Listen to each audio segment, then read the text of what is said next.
Hello, ale, dai pona ti lagan salege.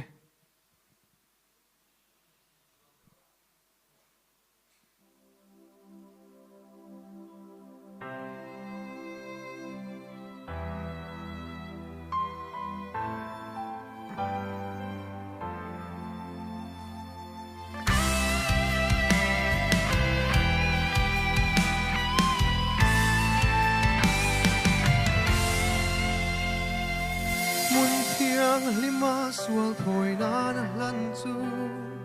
dai po na an hal trina min chan dam turin ama nge in lanin kong khar po na chuan kan sual purina lo tuan mu sit le ti el na lim lu khum ne sual reng nei lo chu dai po na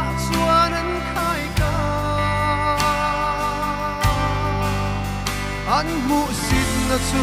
purin ikal chua kang mu heta hian ko mun nget nei kan ni lo ve in khoi na nung pathian lom tap ni turin ho u I chua kang mu dai bona atwar na I trom puyang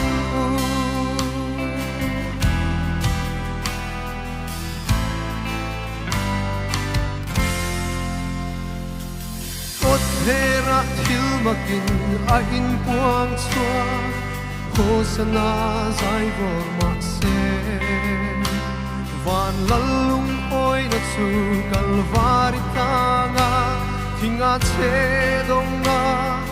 Van lal fa pa tuar na chu At hil ti theilong na luru mun chu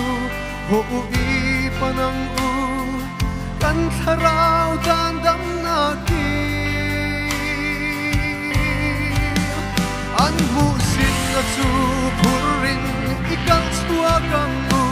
heta hian ko mun nget nei kan ni lo ve in khoi na nung pathian lom tap ni turin ho u I chua kang mu dai pona atuar na I trom puyam u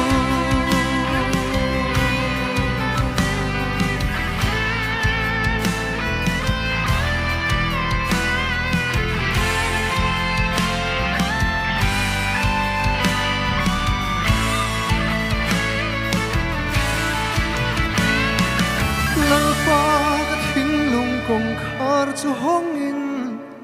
dai pona kalo chua ke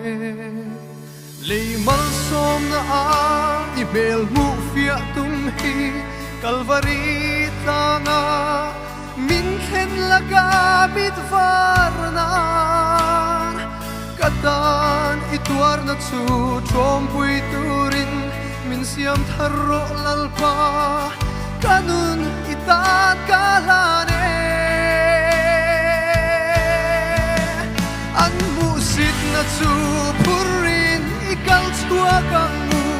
heta hian ko mun nget nei kan ni lo ve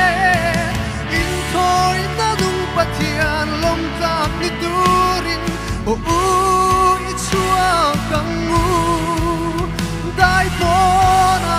atuar na I trom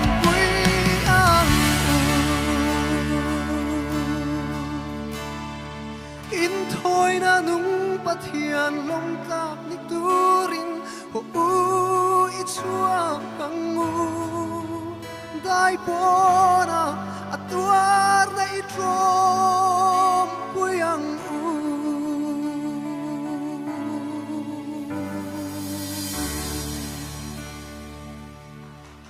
Kalome